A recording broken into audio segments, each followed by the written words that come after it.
Okay, so here's another model which is of a motorcycle, and if you look around here, it's okay. I mean, it's not too bad.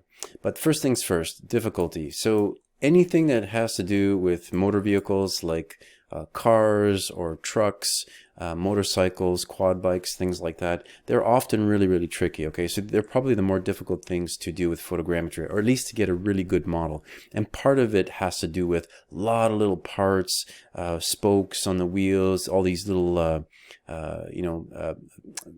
venting and things like that. They all cause problems, especially when you have shiny painted surfaces like the gas tank here. That's going to cause a problem. Shiny plastic and things like that, really problematic. So in terms of difficulty, this is up there. This is probably at about a 8 or a 9. It really takes a lot of patience to do something like this really well. So good on them for taking on a more difficult project.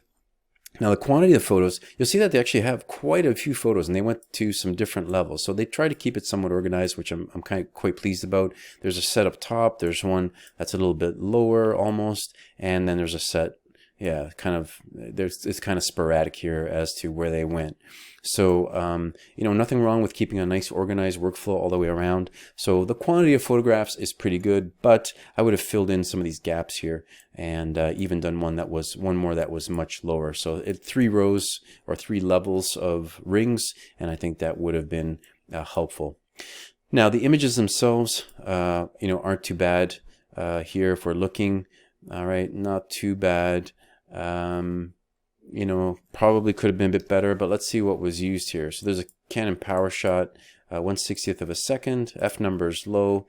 Again, may not have been all that bad for this one. The ISO is 500. So this is where maybe I'm seeing we could have brought back a little bit more contrast, or a little bit better for the reconstruction if you use a lower ISO number. But in this case, you can see the bike. There's a lot of room here, a lot of room here, getting closer, right? So get in close, fill up the frame as much as possible with this particular subject. And now you see the jump in color here, or in exposure, I should say. So all of a sudden you got a bright situation down here. So if you'd closed the garage door, this might have been helpful, or might have been better. Or taken the bike outside so it's evenly lit all around. Okay, so if you have bright spots and dark spots, that's not going to help the reconstruction process. In terms of the mesh quality, let's have a look. Typically bikes don't do that well, and you can see this just looks like a mess. Okay, and again, just chrome, shiny things, it's going to be problematic. It's never a good situation. It's really challenging. When I do cars or vehicles, it really takes a lot of work, and even then sometimes I'm rarely satisfied with the result. So this is not expected on this type of a project, difficult project, and it is what it is. Sometimes photogrammetry just does not work out for you.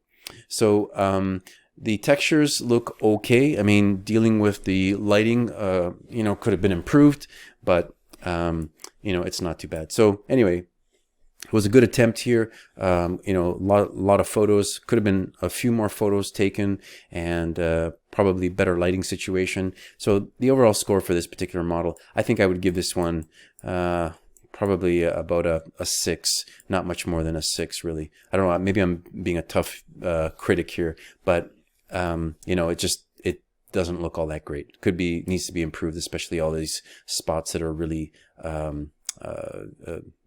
missing parts or holes are all bent up. That needs to be improved.